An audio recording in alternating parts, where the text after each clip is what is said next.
Good morning, students. Today we will be starting with lesson 14, the Deccan Plateau. As discussed in earlier lessons, India is divided into 5 physical divisions. We have learnt about the Himalayan range and the northern plains.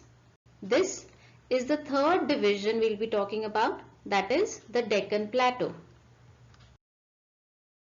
Our objectives for the lesson would be knowing the location of the Deccan Plateau with respect to other physical divisions, the important features which include the different plateaus and rivers flowing through this area, the importance of Deccan Plateau, and finally its climate. Let's first familiarize ourselves with the important geographical terms. Plateau, an area of land which is higher than the land around it. It looks something like a table, hence also known as tableland. Peninsula is a piece of land which is jutting into the sea.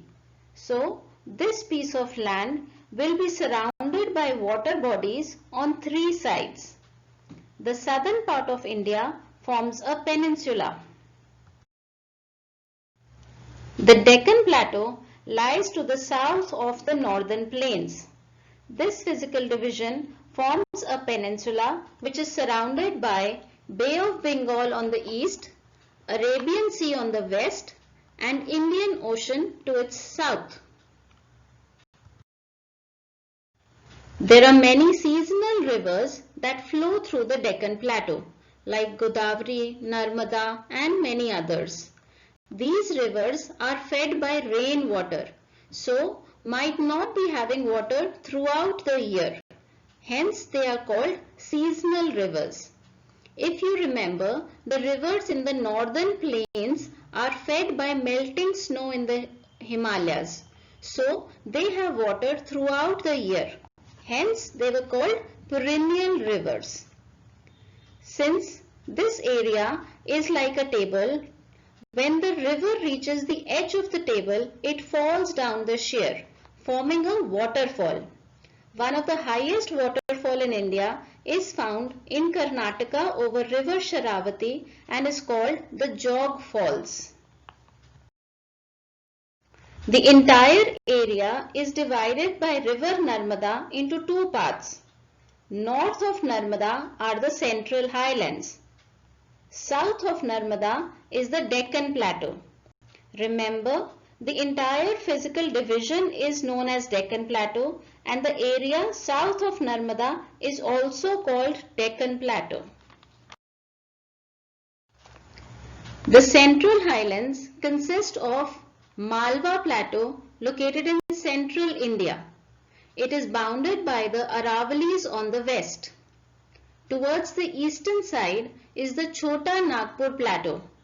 Rivers like Chambal, Betwa and Son originate in this area. If you recall, these rivers are a tributary to river Ganga flowing in the northern plains. The area south of river Narmada is the Deccan Plateau. It is bounded by ghats which are a long range of hills.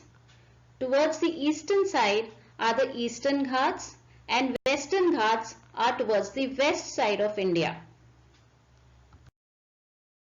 Next, we come to the importance of this area. Most of India's cotton and oilseeds are grown here because of the presence of black soil, which is ideal for growing cotton. There are large mines of minerals like coal, iron ore, bauxite, etc. That is why the main occupation of people living in this area is mining. This area also provides us with wood and medicinal plants. Large plantations of tea and coffee are also found in the Deccan Plateau. Lastly, the climate of this region is moderate. That is, it is neither too hot nor too cold. It experiences average rainfall during monsoon months. Now, Let us watch a video to get a bird's eye view of the Peninsular Plateau. To make things more clear, let's take an aerial view of the Peninsular Plateau. A peninsula is a triangular shaped land mass jutting into the sea. As discussed, River Narmada divides the Peninsular Plateau into two. North of River Narmada are the Central Highlands, and south of River Narmada is the Deccan Plateau. Deccan Plateau is bounded by the Eastern Ghats on the east and Western Ghats on the west. Ghats are long range of hills. If we go closer, you'll see what exactly a plateau looks like. Flat at the top and raised above the rest of the land. That's why it's also known as a tableland.